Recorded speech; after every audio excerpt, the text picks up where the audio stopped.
Cowboys Nation, welcome back to Boys in the Zone. I am your host, EJ Savage, and some disheartening news to say the very least. Coming out of Cowboys practice today, Trevon Diggs, former All-Pro Trevon Diggs, torn ACL, and he will be out for the remainder of the season. Let me just hit this drop real quick.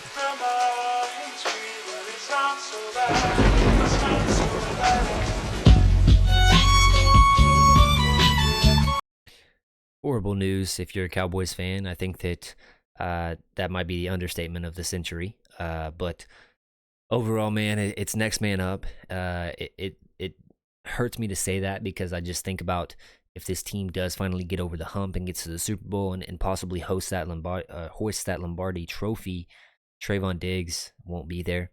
As a dad, as a good friend, in my opinion. That just, man, it's saddening for him and for all of his family members if that does happen, and it is saddening right now. I mean, he was having a stellar season. Talk about the two forced turnovers in game one. You talk about the interception and the physicality questions being answered, and just one of the lower passer ratings when targeted in the league. He was having another All-Pro season, in my opinion, and Trevon Diggs, man. If you happen to listen to this, I doubt you are, but if you are, man, get back better, get that surgery underway, and just get in that rehab process and continue to come back stronger. Cowboys Nation loves you, and we want to see you prosper and continue to grow and get some Super Bowl rings in your career, man. With that being said, Jane Slater does report that DaRon Bland will probably be moving outside and Jordan Lewis will move inside. You got the depth pieces like Eric Scott Jr., Noah Igbenogany.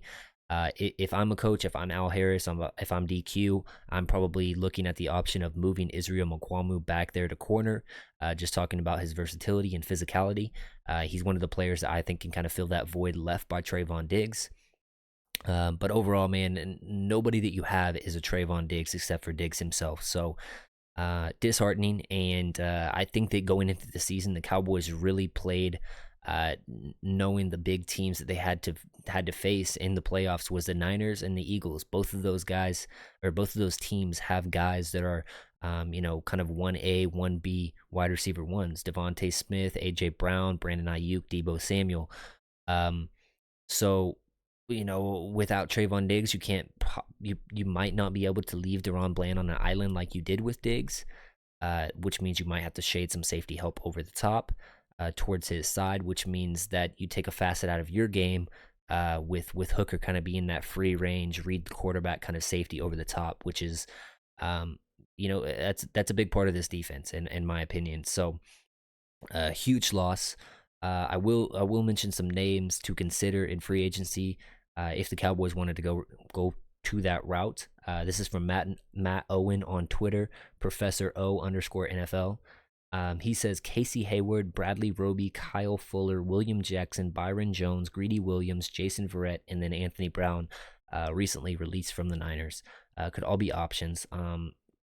For me, those are all older guys or guys that kind of fell off a cliff. William Jackson used to be decently good. Casey Hayward to an extent. Bradley Roby, Kyle Fuller. I might kick the brakes on him.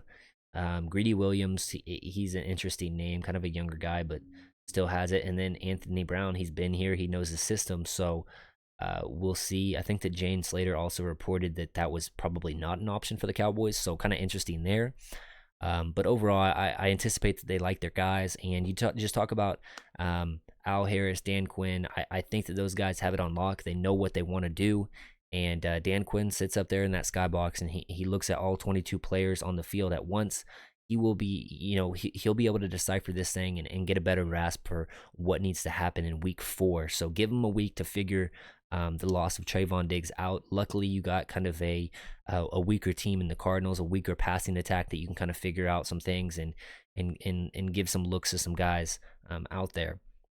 I also do have to mention Mike McCarthy's track record with backup players asked to play as a starter. You look at Cooper Rush being 5-1 in Dak's absence. You look at the O-line shuffling in years past, and then you just talk about in 2011 that Super Bowl team with the Packers. I think that they had something crazy 15 starters out on that team whenever they ended up winning the Super Bowl. A couple of those injuries happened in the Super Bowl, but still very, very impressive to say the least. So, Mike McCarthy, he's a leader of men. He's one of those guys that knows how to get the best out of the younger guys and veterans to that extent as well. So, huge loss cannot be overstated enough.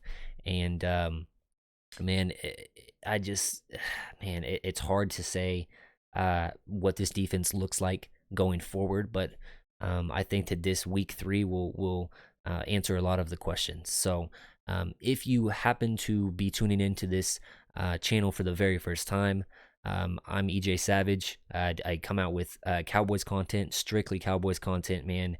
I'm really starting to get into this game and just try to grind out more and more content each and every single week. I'm going to be going live each and every single week, bringing in guests as well. So if you are not, please follow me on Twitter at Boys in the Zone, and if you're on my YouTube channel, it's here. It's EJ2Savage. Leave a like, a subscribe below, and a comment telling me what you think of this Trevon Diggs injury and how much impact it will have on the Cowboys. With that being said, guys, I cannot thank you enough for supporting me and continuing to watch the videos. Means the world. So thank you guys. I'll catch you next week.